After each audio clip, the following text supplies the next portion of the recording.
Hey, what's going on, guys? It's kind of cold and shitty and snowy out, so I thought I'd kind of make a video inside today.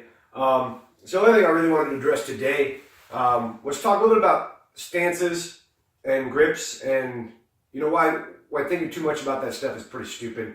And so what I mean is, you don't see as much of this anymore in the tactical community, but it's still extremely prevalent where people, what they tend to do is they tend to put themselves in camps. So like I stand with a Weaver, I stand with an isosceles, or now I do the modern isosceles. And what's funny is, if you took me back like 4 years ago or 5 years ago, I probably could have told you exactly how I stand when I shoot. Now I couldn't. I don't know. I just, now when I get in position to shoot, I just stand upright and I grip the gun really hard.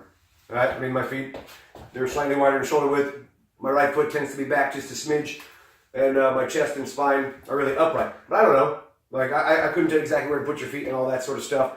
And so the reason I want to kind of, just address that a little bit is, one thing I think that's been really beneficial about doing competition shooting or getting sort of serious about it with myself is that competition is like anything else.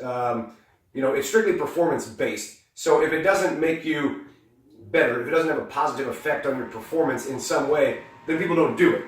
So obviously there is some limits to competition shooting when you come to talking about defensive shooting, combative shooting, that sort of stuff, obviously. But the base level skills of it are exactly the same. And so the one that really needs to die a horrible death that's still around, not as much, but it's still there. When people talk about, well, I want to get my fight stance. Like here's my fight stance. So if this is my fight stance, when I add the gun, I'm in the same position because I'm in a fight stance, which I guess for like a fourth grader, like it makes sense. I'm gonna be honest. I probably said that before when I was, still new to this stuff. But then the more combat sports, like I do Brazilian Jiu-Jitsu and wrestle and stuff like that, and so then I realized this is my wrestling stance. I tend to be here, but you know what? When we're going, we're moving, we're up, we're down, we're in, we're out. So even my stance isn't my stance. It's always changing.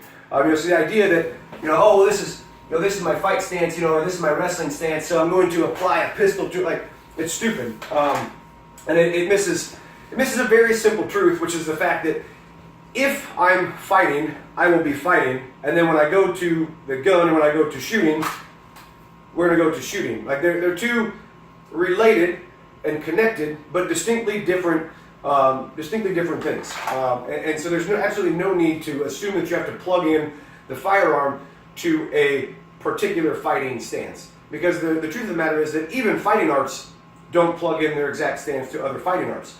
The stance for a Muay Thai guy tends to be much more squared on and tends to be higher shoulders and hands. They like to do more of a long guard to parry shots, whereas boxers tend to blade a lot because that way they can keep most of the target surface area of their body farther from the opponent, but they wouldn't do that because it exposes the lead leg and the knee to kicks if they were kicking. And then it also allows them to do shell and stuff like that. Same thing with wrestling. In wrestling, you can't stand really upright because it exposes too much of your legs to various leg attacks, takedowns, and stuff like that. So you have to keep a pretty low stance, even though you got to keep your head up. You've got to keep a low stance, and you've got to work your head-hands defense to protect your legs. Whereas then when you see guys transfer over to MMA or kickboxing or something like that, obviously nobody kickboxes like this. You're just going to get kicked in the face or kneed in the face or whatever. And so the basics of that is just, that's one thing that needs to go away. And the other thing is, talking too much about what we do with our hands and our upper body and stuff like that. People still break stuff into like isosceles and Weaver, which I really hate because I think all that shit's really limiting. Even people who just talk shit about Weaver all the time, and I'm one of them, I talk shit about the Weaver. But however, people probably be pretty surprised to hear me say it, but the Weaver has a place, like in gunfighting. Like take for example, I'm in a car or I'm in a building or whatever, and so I'm in a tight spot here. So I pull myself into what's basically Weaver stance. I can't even get in a very good one because I don't have good elbow flexibility at all. But so I get into this position here, basically Weaver stance, right? Come around, oh, okay, now I have the space. I don't have the space, now I have the space. I don't have the space, now I have the space. And I can punch it back out to just my normal extended position on that. It's not a big deal. It's the same if you want to talk about talk about shooting, from contact or, from retention. I tend to be a little bit different there. They absolutely have their place. And then if you wanted to be a really super big douchebag, you could take old school point shooting where we keep the gun down here and we use the eyes and we point the finger, of the gun hand, like this, and even, squeeze the trigger with another finger, well, guess what that looks an awful lot like? Shooting from retention.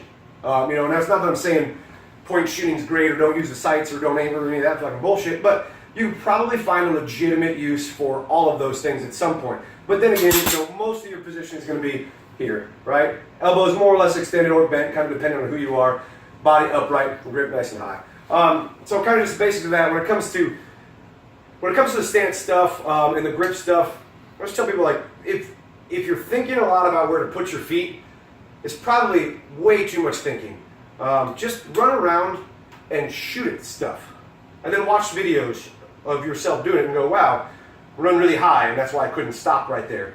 Or once I got in position, I was really high, so to take off and move anywhere, I had to drop back down and plant to move. It's pretty obvious stuff. So the basic of it is, don't put yourself into camps.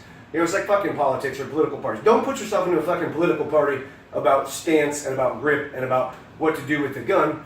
Just go out and shoot a lot of competitions, take training classes, come into the internet groups, talk shit to everybody in the internet groups, post your videos of shooting, and have a good old fucking time with it. And guess what? You're probably going to see a pretty dramatic, increase in your performance when it comes to that. But just, as always, guys, remember, only the hits count, and you can never miss fast enough to catch back up.